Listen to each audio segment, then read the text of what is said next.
Okay, so this is the gas law exam review. All right, so let's get started. First thing first, this paper will be given to you on the test. So if you're looking at this paper, you will see down here is the pressures conversion. That's the one that you're going to be using. And then down here is a temperature conversion. Now notice that we're using this last two.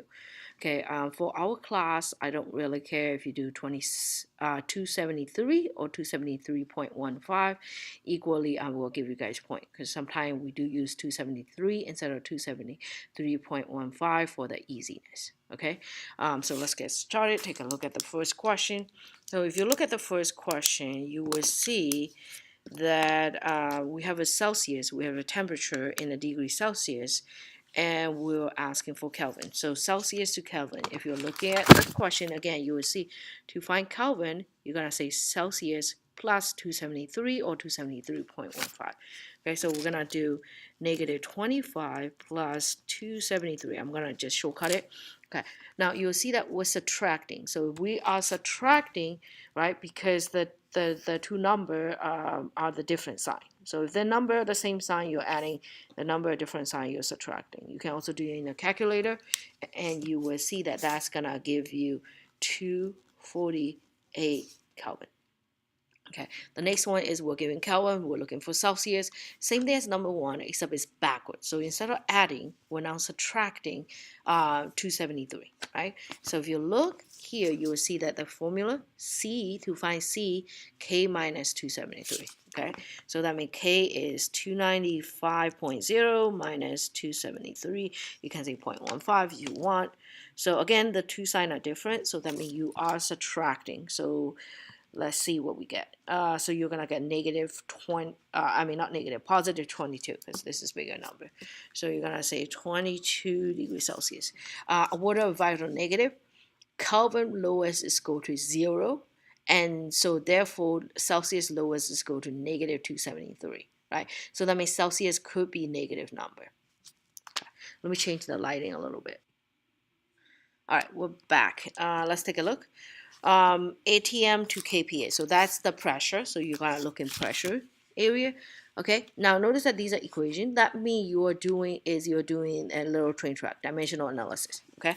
So we're gonna do this, starting with what I given to you. Okay. Now before you do anything, you know that I don't want ATM. That's gonna go on the bottom. Notice, leave a little room for number. Now you want to go to kPa. So let's see if it goes the right way. So ATM, yep, we do kPa, right? So we're gonna say 1 ATM, 101.32 kPa. See that ATM cancel out? These two on the top, that means you're gonna multiply them, write the answer there. Okay, I'm gonna set up all three questions first before I do the number. If you want to, you can go ahead and pause this video and then figure out the answer. Okay, but I'm gonna go through set up everything first. So the next one is mmHg, right? So we're gonna do the same thing, 850 mmHg. I don't want that one go on the bottom. Okay, on the top is the ATM, right? How do I know? Well, actually, because I memorize it. If you don't know, you can look at your paper. mmHg can only go to the ATM, and then so then from there, ATM are gonna go to kPa. Okay, so that's what I'm doing. So and then so mmHg will go away, right? And then you're gonna have ATM back down here, so that ATM can go away, and then give you kPa. Now the way that we do this is 101.32, right? And then this is 1, and then this is 760. Yeah, sorry for the bad handwriting, but okay. All right, again, same thing. The number wise, you are multiplying these two, right? Because 1 doesn't matter, and then on the bottom, this is dividing. Okay, the last one. The last one is same thing. You have ATM to mmHg, so you're going to say 1.5 ATM. I don't want an ATM. ATM go on the bottom. mmHg go on the top. 1 ATM is 760. So you can see ATM go away. We're going to get mmHg. So now I'm going to do the calculation wise. So let's see. That will give you a 151. Sorry, that's 5. That's 1.98. Okay, that's a kPa for that first one. 850 times 101.32 divided by 760. That's the second number 4 question. So that's gonna give you, I'm gonna round it. So I got this, I'm gonna round it. Let's see. Let's try rounding 2 suffix. What do you guys think that might be? Okay, notice a 3. So that means 3 can't go up. So that means you're just gonna have 11, but it's not 11, it's 100. So we're gonna say 110, right? All right, the last one, 1.5, 760. We're gonna get 1140 millimeter mercury. All right, we're good. All right, the next one. This is the box that I just kind of put it together to review all the Boyle's, Charles, and Gay-Lussac law. So you can see Boyle's, right, PV, right? I want you guys to write a relationship between them. So are they direct? Are they inverse? And then we're gonna do the what happened to one if the other one changed. We're gonna graph them. We're gonna write the equation, and then we're going to talk about temperature. Okay, so let's get started. PV. This is the only one that is inverse. You have to remember that one. Okay, why is this inverse? That means if P is going up, pressure is increasing, V is going down, and vice versa. Okay, that's what it's saying. Okay, so that's the inverse. Now these two are, like I said, direct. Okay, this is also direct. Again, I have a little difficulty writing. Temperature increases, that means volume will also increases. This one, pressure increases, temperature also increases. Okay, so that's what is happening. Okay, so they increase. Graph. Let's talk about graph. So when we're graphing, you're looking at this. Make sure you're labeling these.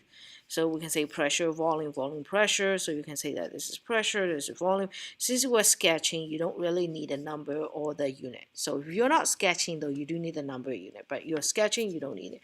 This is what happens is when volume increases, pressure will decreases. Pressure decreases, volume increases. So you're going to have this like curve-ish relationship.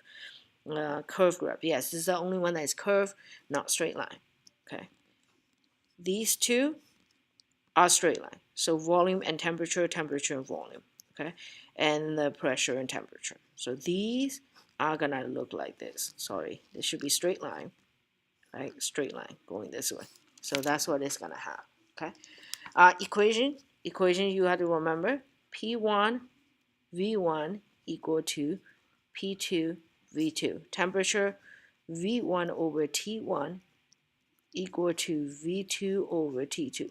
Now you could write T1 over V1, then you have to do T2 over V2, okay, which I'm not doing it, but if you want to switch it over, you can. Same thing with this one. I do P1 over T1 equal to P2 over T2. Now if you want to switch it over, you can, but you don't have to. I'm just gonna put it a little bubble there so that it is different. Okay, so that it's not messing with this one. Now, these two has a notice. This one don't really care. The temperature. You have to remember, temperature always has to be in Kelvin. Okay. To make this equation work. Otherwise, it doesn't work. Okay. Let's go through this. Now that we know this information, solving these should be a piece of cake. Let's take a look. Real gas behave more like ideal gas at very high pressure. Okay, let's think about it for a second. Pressure very high, that means volume is very low. That's not gonna good, because if the room is getting smaller, gas is gonna notice that they each has their own individual volume.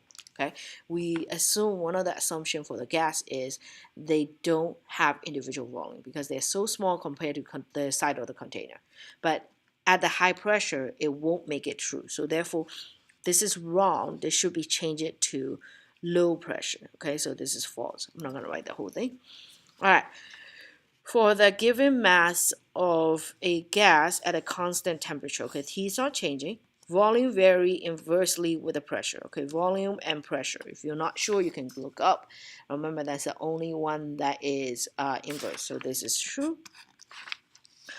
As more gas particles are added, okay, there are fewer collision because particles don't go as far. False.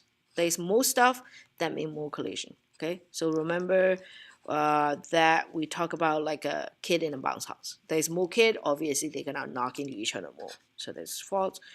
According to gas law, 1 mole hydrogen gas as STP has a smaller volume than 1 mole of gas is STP. Okay, you gotta remember that one. STP. At STP, 1 mole of any gas is equal to 22.4 liter. Okay, this is what you have to remember. Okay, so this is false because equal. All right. Okay. So the volume of a fixed mass of a gas is directly proportional to its temperature in a degree Celsius if the pressure is constant. This is a problem with it. Question, temperature. Anytime we're talking about temperature, that can't be in degrees Celsius. It has to be Kelvin. Okay, so this is false again. All right, let's go to the next one. Okay, if you're taking a look, the gas constants, let me just blow in. The gas constants R is equal to this when the pressure is expressed in ATM. So if you take a look, I do have this. Let me lock in. I do have this in here. The next one of the pages that you will have, PV equal to nRT. R is this. Now take a look. R, liter ATM mole Kelvin. Okay, liter ATM per mole Kelvin. So pressure is in ATM. That's true. The volume of the gas is directly proportional to the amount of gas molecule in a container if the pressure and temperature are kept constant. That's true because according to PV equal to nRT, volume and N are directly related if these other are keep constant. Okay, so this is again true. The number of collision between gas molecule decrease as container gets smaller. Okay, again, this is false because as container is getting smaller, they're gonna run into each other more. So they should say increase. Okay, real gas behave like ideal gas except at very high pressure. Okay, except make it a not true condition, meaning they behave like ideal gas, but not at this. Okay, so you can say except at, but you can say they are the same. Okay, so obviously that was the earlier question. We just did it right up here, the first question. Okay, so real gas become ideal at the low pressure. That means at high temperature they are not. Right, so this is true. Okay. All right, number 10. At a constant temperature, when the volume of container decrease, the pressure increase. Okay, remember volume and pressure, the inverse relationship. So this is true as well. All right, 11. The volume of the gas is directly proportional to the amount of gas molecule in the container if the pressure and the temperature are kept constant. Okay, I feel like I asked you this one. Yes, this is a repeat of a number 7. These are the same, so that's true. Okay, temperature of the gas change from 25 degrees Celsius to 50 degrees Celsius. These are in Celsius. So you notice that it's double in a Celsius, but it's not going to be double in Kelvin. Okay, so I already see the trick coming up because it said volume kept the same, pressure will be increased by 2 times. Now you know that V increase, T increase, right? T increase, P also increase, right? But here's a problem. 2 times. It's not 2 times. So you can say that it is not. Okay, this is wrong. It just increase. If you want it to be 2 times, I have to say, 0 Kelvin and not even 0. Sorry, 0 cannot be double. So let's say, 2 Kelvins and 4 Kelvins or something. 25 Kelvin to 50 Kelvin. Okay, Celsius won't be doing that double thing. So this is false. Okay, it will increase though. It just we don't know by how much. All right, 13. The number of mole of gas is inversely proportional to its volume at STP. Okay, mole of gas inversely proportional to volume as STP.